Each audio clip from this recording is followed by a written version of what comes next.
Salut les crossfitters, voici notre tutoriel pour le 17.4.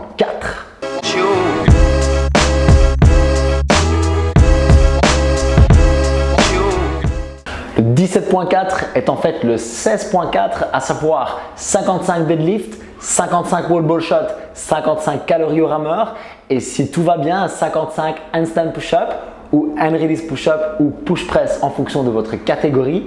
Et vous faites ça pendant 13 minutes le plus de fois possible. La première chose qui va être fondamentale dans ce WOD, ça va être la régularité. Ce sont de très longues séries et si vous voulez avoir une chance d'arriver au deuxième tour ou simplement au handstand push-up, vous allez devoir être extrêmement régulier dès le départ sur les deadlifts, tenir le coup sur les wall ball shots et avoir une super cadence au rameur. Au niveau stratégie, le deadlift va être vraiment dépendant de votre force. Pour le RX qui est à 102 pour les hommes et 70 pour les femmes, si c'est très proche de votre RM, vous allez devoir faire, je pense, des single reps.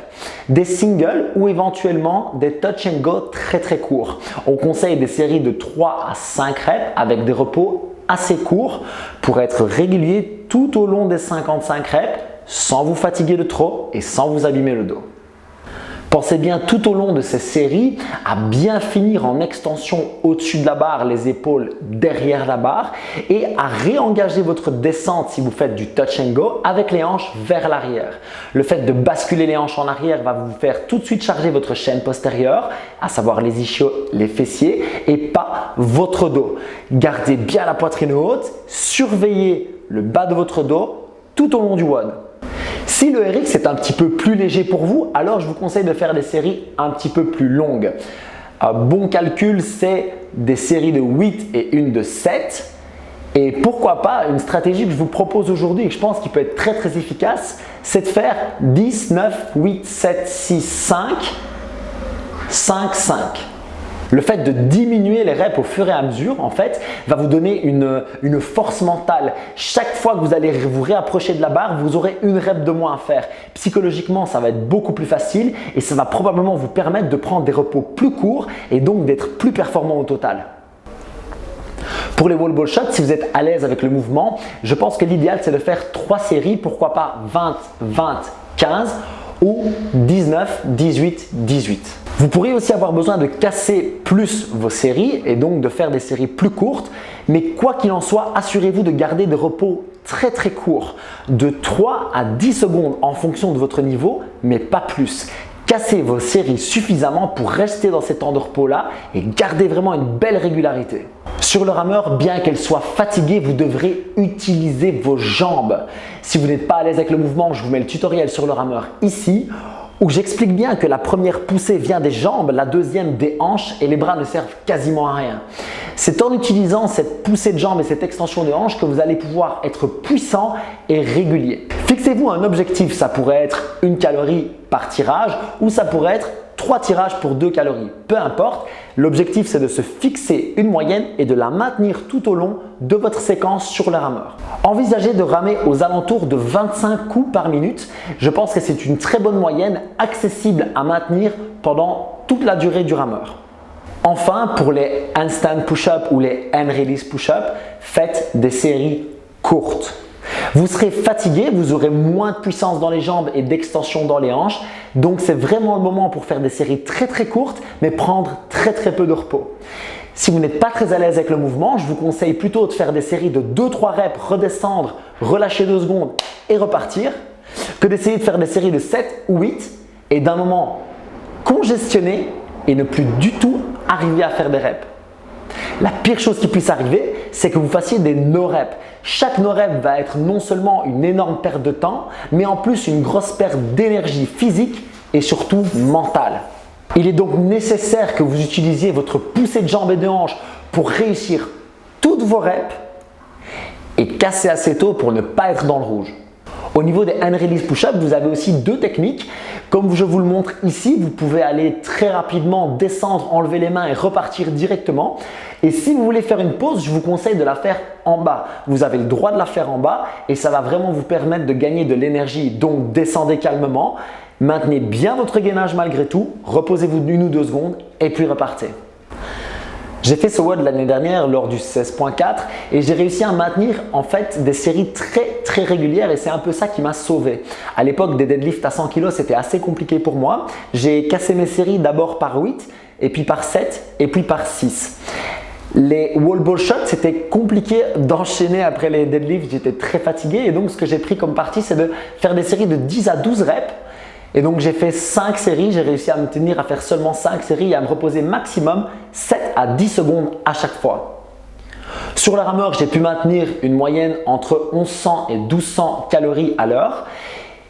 Et quand je suis sorti du rameur, c'était très compliqué. Je suis sorti assez tôt pour mon niveau, j'avais quand même pas mal de temps et malgré tout, ça a été très difficile d'enchaîner les handstand push-up. J'ai quand même réussi à en faire 10, mais c'est clair que j'aurais pu mieux faire si j'avais mieux économisé mon énergie sur le rameur notamment. En parlant des handstand push-up, n'oubliez pas les standards qui sont un petit peu particuliers cette année.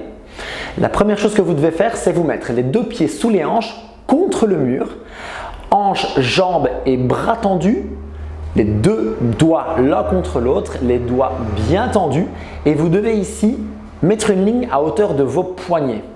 Ensuite, tirez 7 cm et demi sous cette ligne et tracez une nouvelle ligne. Ici, nous l'avons fait avec de la magnésie. La ligne était un peu trop épaisse et ça m'a pénalisé par la suite. Je vais vous l'expliquer. Je pense que l'idéal serait de mettre une bande de tape ou de scotch qui va bien tenir tout le long du WOD. Assurez-vous quand même que votre juge surveille ça. Si elle s'efface, de pouvoir tout de suite bien retracer une ligne pour que vous ne perdiez pas de temps dans votre WOD. Vous devez aussi au sol tracer un rectangle de 61 sur 91 cm. Vos mains devront être dans ce rectangle. Si vous êtes très grand comme moi, ça va être extrêmement pénalisant, mais je pense que pour la plupart des gens, c'est tout à fait raisonnable comme distance. Si vous n'êtes pas à l'aise avec ces points de repère, que vous n'avez jamais travaillé avec, prenez le temps de vous y habituer, faites quelques reps lors de votre échauffement et assurez-vous bien que vos talons dépassent cette ligne. Voici d'ailleurs quelques petits trucs pour vous assurer de dépasser la ligne. La première chose, comme on le voit ici, c'est que si vous êtes habitué à tendre les pointes de pied vers le haut lors de votre réception, parfois vos talons ne seront pas assez hauts. Le fait de tirer les pointes de pied vers vous va vous aider à finir votre extension et à aller un tout petit peu plus haut et parfois ça peut suffire pour bien dépasser la ligne que votre rep compte. L'autre chose, même si je pense que ces marques vont vous en empêcher, c'est de rapprocher vos mains.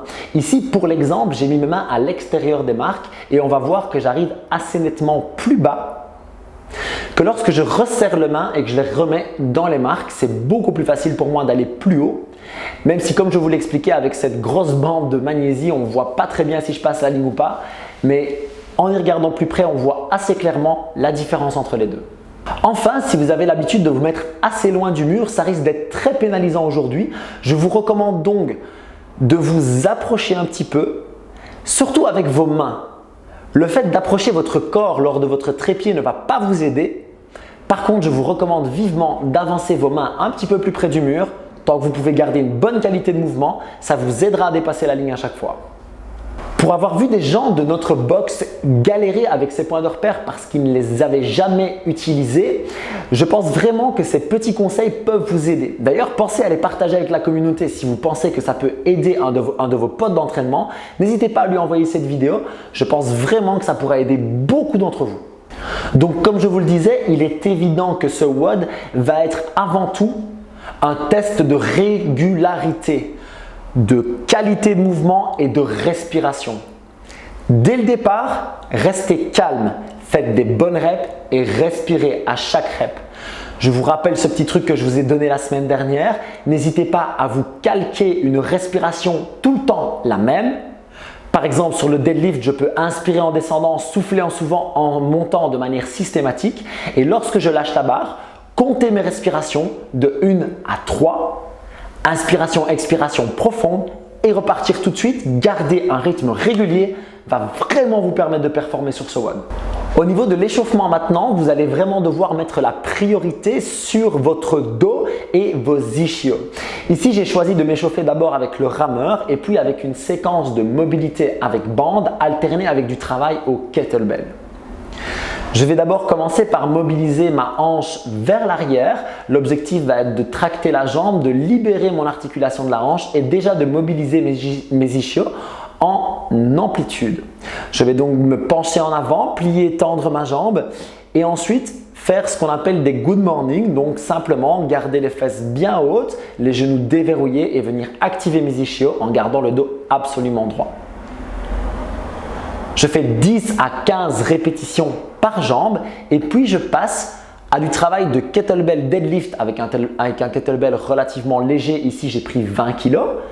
Et j'enchaîne avec du Russian swing où je me concentre très fort sur le fait de garder les genoux au-dessus des chevilles pour vraiment sentir la tension dans la chaîne postérieure et bien contracter mes fessiers en haut pour vraiment préparer le deadlift. Ensuite, je retourne avec la bande et je vais refaire un travail de manière latérale. Je vais mettre la bande à l'intérieur de ma cuisse, me mettre de profil et je vais venir de nouveau travailler en good morning. Ici, vous devez sentir que la bande tracte bien votre jambe vers elle et vous devez vraiment sentir cette libération au niveau de la hanche. De nouveau, faites 10 à 15 good morning par jambe et enchaînez ça de nouveau avec un travail de kettlebell deadlift et de Russian swing avec un kettlebell plus lourd cette fois-ci.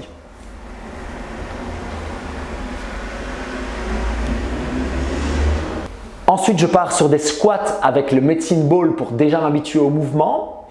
Je fais de nouveau 10 à 15 répétitions. Je repars sur le kettlebell deadlift et le kettlebell Russian swing pour être tout à fait prêt au niveau de mes hanches et de ma chaîne postérieure. Et je termine avec des thrusters avec le medicine ball en me concentrant bien sur l'extension des hanches. Le but ici, c'est de vraiment sentir que c'est votre fin de poussée en jambe et l'extension de vos hanches qui monte bien la balle au-dessus de votre tête et pas vos épaules. À ce moment-là, je pense que vous pouvez passer au mouvement définitif et donc j'ai décidé d'alterner des reps en deadlift avec des reps en wall ball shot.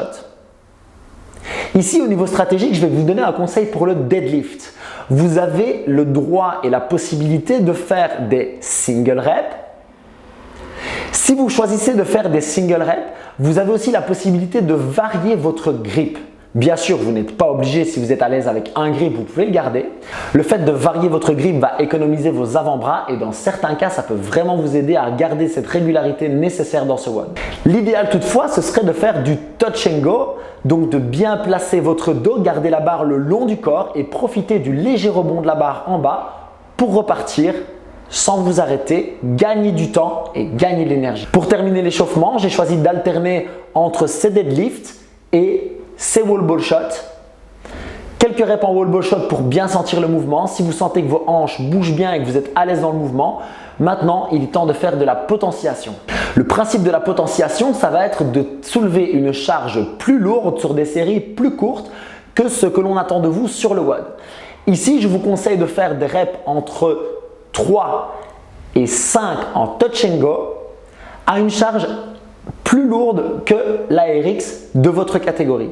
Si vous êtes assez à l'aise avec le mouvement, vous pouvez monter jusqu'à 120, 130, 140, 150 kg pour les hommes et pourquoi pas 90, 100, 110 kg pour les femmes. Le principe ici, c'est de garder une bonne qualité, de bien échauffer le touch and go pour que vous ressentiez bien la tension au niveau de votre dos, de vos ischios et d'être parfaitement aligné et prêt pour démarrer. Ensuite, prenez le temps d'établir votre stratégie et puis c'est parti. Je vous souhaite beaucoup de concentration, beaucoup de courage. Soyez réguliers dans vos mouvements et dans vos respirations. C'est vraiment ça qui va vous permettre d'être performant aujourd'hui, ce week-end et lundi sur le 17.4. Si ce tutoriel vous a plu, pensez à mettre un petit like et un petit commentaire en bas de page. D'ailleurs, dites-moi, est-ce que vous avez pensé à d'autres choses pour ce 17.4 ? Et quel est votre score? Quelle a été votre performance? Je joindrai à la discussion avec grand plaisir. Pensez à vous abonner à la chaîne si vous voulez recevoir d'autres vidéos comme celle-ci. Et puis, partagez notre travail, partagez ceci avec la communauté. On espère vraiment aider de plus en plus de monde chaque semaine. Merci à tous, bon 17.4 et à la semaine prochaine pour le 17.5. Peace!